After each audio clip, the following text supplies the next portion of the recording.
at the scene in Cordova. Our crews have seen agents going in and out of that house. The Shelby County Assessor's website lists this house as being owned by Lontrell Williams.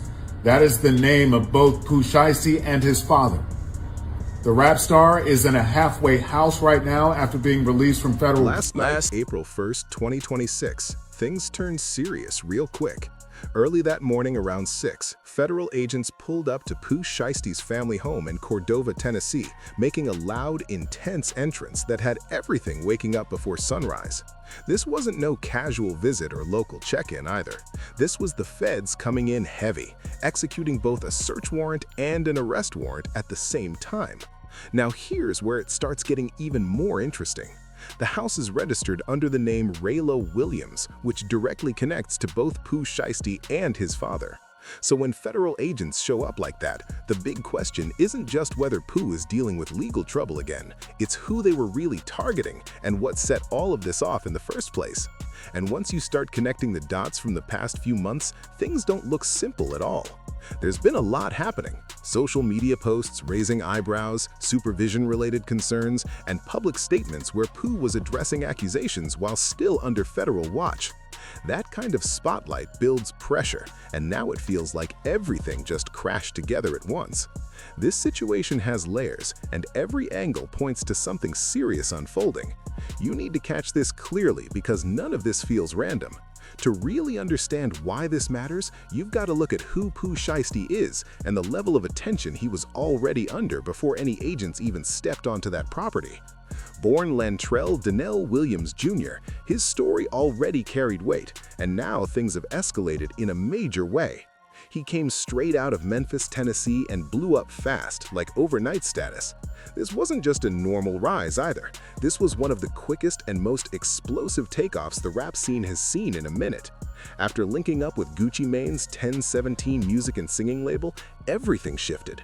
His track Back in Blood went crazy, hitting multi-platinum status, climbing to number 13 on the Billboard Hot 100 and becoming one of the most talked about songs of that era. Then, in February 2021, he dropped his debut mixtape, Shiesty Season, and the streets were locked in. His name was everywhere, the buzz was undeniable, and it felt like nothing could slow him down. But just as fast as things went up, serious legal trouble started closing in. It all goes back to October 2020 in Bay Harbor Islands, Florida. What reportedly began as a simple meetup involving items like sneakers and substances quickly turned into a dangerous situation. Someone from his group allegedly pulled out a weapon and injured 2 individuals, and Pooh was later linked to the situation as part of the investigation. And that wasn't the only moment raising concerns. That same year in Memphis, he was reportedly inside a vehicle when another person fired a weapon at a gas station, bringing even more attention to his name. Then, in May 2021, another situation unfolded at the King of Diamonds Club in Miami, where he was accused of seriously threatening someone during an altercation, and reports even claimed a large amount of cash, around $40,000, dropped during the chaos. Once federal authorities stepped in, everything shifted to a whole different level. He ended up facing major federal charges, including conspiracy tied to weapons and involvement in serious criminal activity. These weren't small accusations either. He was reportedly looking at a sentence that could have gone all the way up to life behind bars, showing just how intense things really got. That's not exaggeration, that's exactly what was on the table. He eventually took a plea deal in January 2022, admitting to charges connected to weapons and organized criminal activity tied to illegal operations.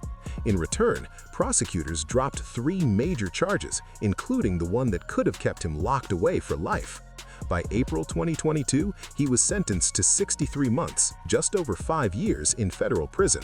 But fast forward about 3 years later to October 2025, and he was released early.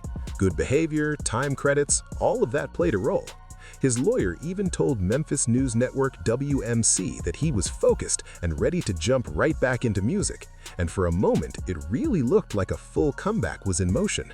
He dropped FDO, First Day Out, and the response was immediate. The track climbed to number 12 on the Hot 100 by January 2026, and he even earned recognition as Billboard's first hip-hop Rookie of the Month. Everything seemed perfectly lined up. The industry was backing him, fans were locked in heavy, and his momentum was building fast again. But then, this morning changed everything, and this is the part people are missing. When Pooh walked out of that federal facility in Pennsylvania in October 2025, he wasn't completely free like some might think. The federal system doesn't move like that. He was placed under a structured re-entry program with strict supervision. According to official records, he was assigned to the RRM Dallas field office, and his full release date wasn't even until April 11, 2026. That's not the same as being locked up, but it's definitely not freedom either. RRM Dallas is a federal re-entry management office that handles halfway houses and home confinement setups across this region. What that really means is simple. You're still under federal control. There are strict rules, tight restrictions, and a supervision officer watching your every move. And if you step out of line, even slightly, they can act fast, real fast. Something that seems small can turn into a serious issue before you even realize it. Usually, being in that kind of program means you're not allowed to just travel wherever you want, especially not to another state. He was expected to stay in Dallas, but the house that got searched this morning is in Cordova, Tennessee. That's Memphis. Completely different state, completely different situation. Now this is where things start lining up in a way that raises eyebrows. Even while under federal supervision and supposed to stay in Dallas, he was still very active. Social media showed him outside, moving around, filming music videos, and none of it was hidden. It was all out in the open for everyone to see. But it doesn't stop there, because the online activity goes even deeper than just posts.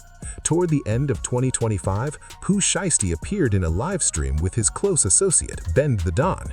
Right in the middle of that stream, his supervision officer reportedly called him, and it sounded like he was being checked for not being where he was supposed to be. That clip spread everywhere, almost instantly. The internet ran with it. Jokes, memes, people saying he might be heading into trouble with his supervision. At the time, nothing official was announced publicly, no confirmed violation that we could see. But the reality is, the federal system doesn't need to make noise to show they're paying attention. When something like that goes viral, especially with a supervision officer calling you out during a live stream, it puts a spotlight on you at every level. That kind of attention is risky, especially when your full release date is months away. It's not the kind of exposure you want at all. But it doesn't stop there, because this next part might be the most important piece, and a lot of people aren't even connecting it to what just happened. Just days before everything went down, Pooh Shiesty jumped on social media to respond to some serious accusations. People were claiming he cooperated during his federal case. In the hip-hop world, those kinds of claims hit heavy, and they don't fade easily. So he clearly felt pressure to respond and clear his name publicly. He ended up posting a video where he went through actual documents from his case, showing paperwork on camera and explaining his side. The caption read, "Traumatized, they don't know the half." And in the video, he said, "They smacked us with more charges thinking that would break us or make us fold, but we stayed solid the whole time." Now, think about this for a second. Really let it sink in. You're still under federal supervised release, not fully cleared, not fully free.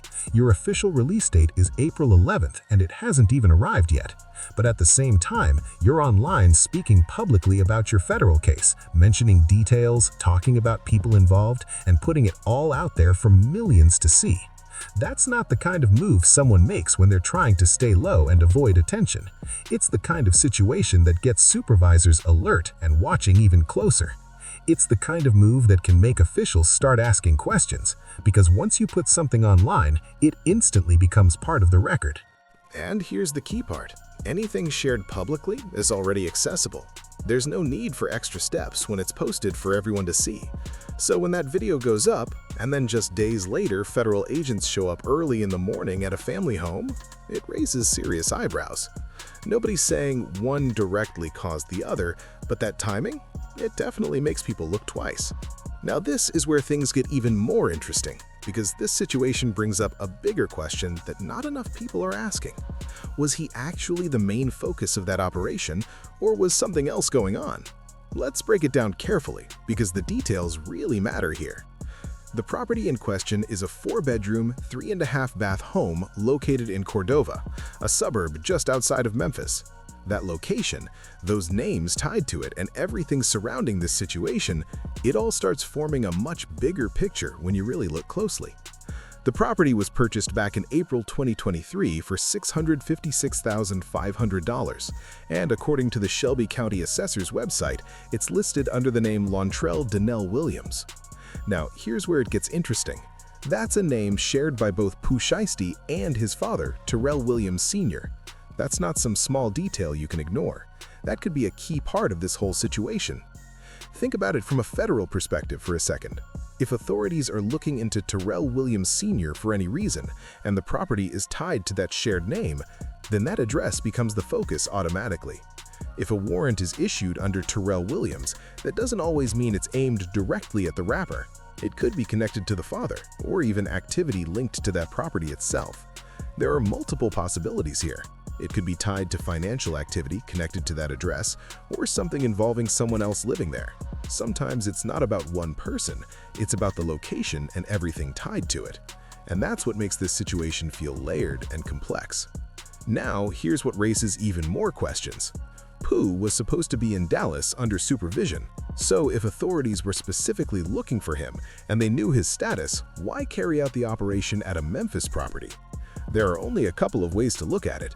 Either they had reason to believe he was there when he wasn't supposed to be, which could create serious issues on its own, or the situation wasn't mainly about him at all. It could have been focused on that address, that household, and whoever is connected to whatever's being reviewed. This is where things start getting real serious. Federal records show Pooh was supposed to remain in Dallas until April 11th. So if he was actually at that Memphis house and agents pulled up early like that, it suggests they had reason to believe someone was there. That alone could raise concerns about whether the terms of his supervised release were being followed. And that's before even getting into whatever investigation might be behind all of this. A supervised release issue tied to a federal weapons case is not something minor. It can send someone back to finish the rest of their original sentence, and in some cases even add more time depending on the situation. That's how strict these conditions really are. But there's another angle here that deserves real attention: the online activity. Because when you're under federal supervision, your situation is very different from a regular private citizen. There are rules and there is oversight. Social media, location, and communication can all be reviewed as part of that process. So when Pooh posted that video breaking down details of his case, showing documents and speaking publicly about others involved while still under supervision, that becomes more than just a viral clip. Depending on what was said and how it came across, it could raise concerns with officials reviewing everything. It might be seen as crossing certain lines, or it could simply bring more attention back onto the case. Either way, once something like that goes public, it doesn't just fade away. Now here's the part that really has people watching closely. After everything that happened, there's still no full public explanation of exactly what federal agents were looking for or what they may have found inside that home. And that silence, that usually means something is still developing behind the scenes. When situations like this unfold, information doesn't always come out right away. Authorities move carefully, and details can stay sealed while everything gets sorted out. That leaves room for speculation, but it also suggests this might be bigger than what's visible right now. And think about the timing again. You've got recent online activity, public attention building, supervision conditions still active, and then suddenly this early morning operation happens. All of those pieces stacking up at once doesn't feel random. It suggests there's a sequence here that hasn't been fully explained yet. At the same time, it's important to remember, not every question has an immediate answer. Just because something looks intense doesn't automatically mean every assumption is correct. There are still facts that need to come out, and until they do, a lot of this remains unclear. But one thing is certain. This situation has put the spotlight right back on him in a major way. Whether it ties to supervision, the property, or something else entirely, people are watching closely now, waiting to see what happens next. The federal system doesn't move loudly, it moves with precision. So where does everything stand right now? Let's break it down. As of this morning, there's still no official confirmation about who was actually taken into custody. What has been confirmed is that the feds carried out both a search warrant and an arrest warrant at that property, working alongside the Tennessee Bureau of Investigation. During the operation, agents used loud tactical devices, and there was a heavy presence at the home for hours. People saw agents going in and out, but after all that, no clear answers have been given publicly. And that silence, that's what really has people locked in. There's been no statement from his team, nothing from 1017 Records, and no public comment from his lawyer either. Nobody has confirmed if Pooh was even inside that house when everything went down. And when things stay this quiet, it usually means there's more happening behind the scenes. Because let's compare it to before.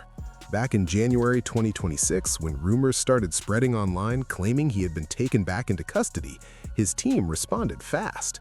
His label stepped in, media outlets got clarification, and even analysts addressed it. Pooh himself spoke out and cleared things up. That situation got resolved within hours because the facts were simple. But this time, nothing but silence. No quick denial, no explanation, no "this is being misunderstood" message from anyone close to him. That's a completely different response, and it stands out. That shift in energy points to two possibilities. Either this situation is too complex to explain quickly, or it's serious enough that legal advice is telling everyone involved to stay quiet for now. Because when legal teams say stay quiet, that's exactly what happens. No talking, no explaining, nothing. And now look at the timing again, because this part really hits.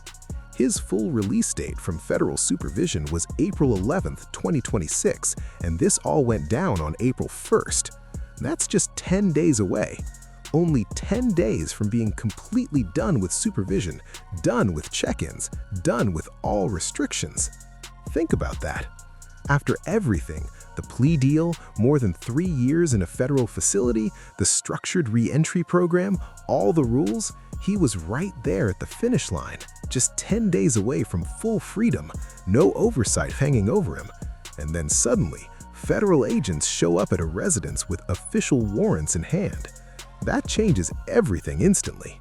It turns what looked like a full comeback into a situation filled with serious questions. Now people everywhere are reacting.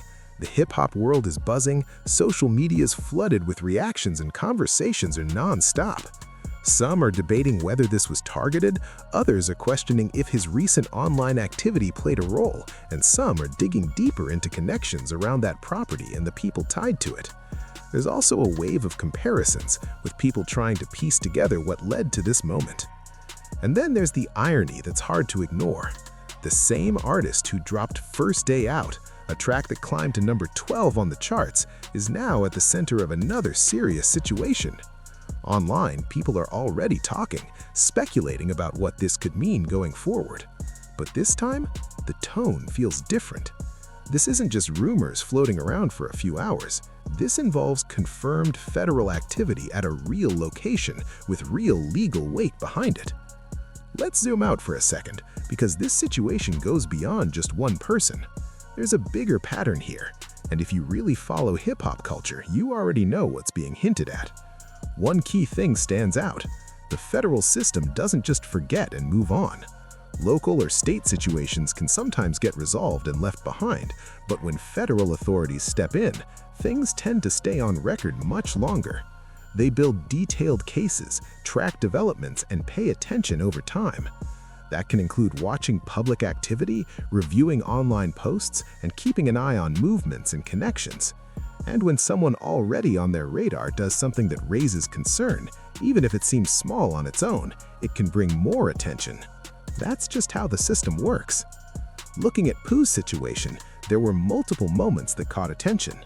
The live stream incident where his supervision officer called him, posts showing him possibly outside his approved area, and that video where he spoke about details connected to his case. All of that was happening while he was still under supervision. Now, any one of those moments alone might not lead to serious consequences, but when you stack them together, and they're all visible, documented, and happening close together, it creates a completely different picture. From the outside, it starts to look like a timeline forming in real time. And when attention builds like that, it can lead to closer review from authorities. And let's be clear about this. No one is making direct claims about Terrell Williams Sr. because the full details aren't public yet. But the fact remains, federal agents obtained a warrant tied to a property under a shared family name. And right now, it's still unclear who the actual focus of that warrant is. That alone opens up a serious conversation that can't just be ignored. It's entirely possible his father could have been under some kind of investigation that has nothing to do with Pooh directly, and Pooh may have simply been connected through the address. If that turns out to be the case, that creates a completely different kind of situation. Someone serves their time, comes home, tries to rebuild, and then suddenly gets pulled back into something because of circumstances tied to their environment. Situations like that have happened before.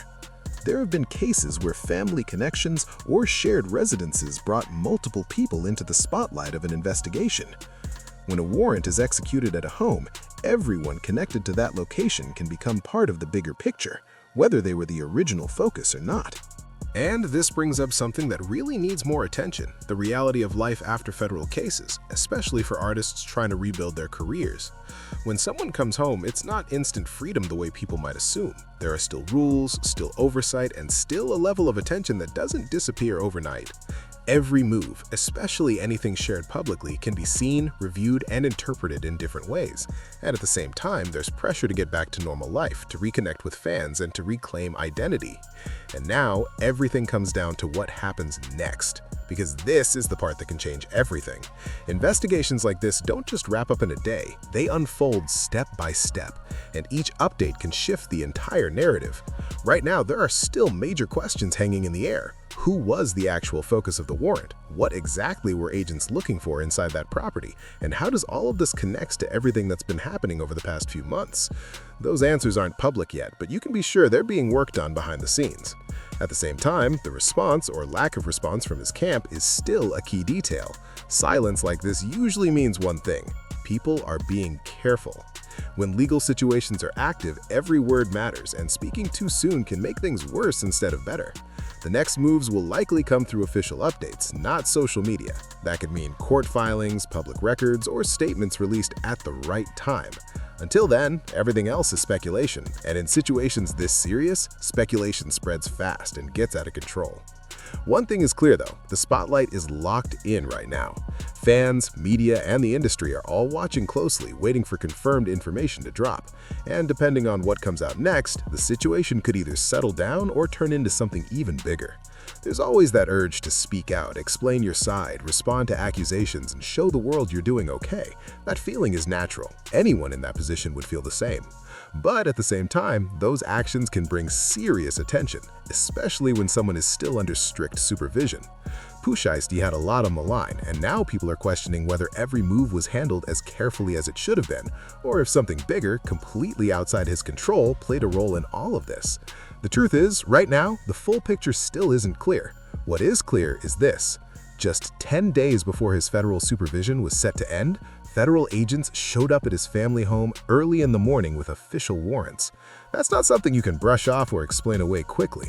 This goes way beyond a simple misunderstanding or a quick online response. This is serious, and it's unfolding in real time. Over the next 24 to 48 hours, more details are likely to surface, and those details will matter a lot. Whether this connects to his situation, his father, supervision conditions, or something else entirely, everything is still on the table right now. The moment more information drops, things are going to move fast. As soon as there's confirmation on who was taken into custody, what the official charges are, and whether Pooh himself is directly involved, it's getting broken down immediately, no delays. Make sure you're subscribed and turn on notifications so you don't miss any updates, because this story is still unfolding and far from over. Now I want to hear your thoughts. Do you think this situation is directly about Pooh, or could his father actually be the main focus here? And what about that video he posted? Do you think going through those case documents while still under supervision brought extra attention his way? Drop your opinions in the comments. Let's talk about it. And if you've been following this breakdown, hit the like button and share it with someone who needs to see it. Stay tuned, because this situation is still developing and there's definitely more coming.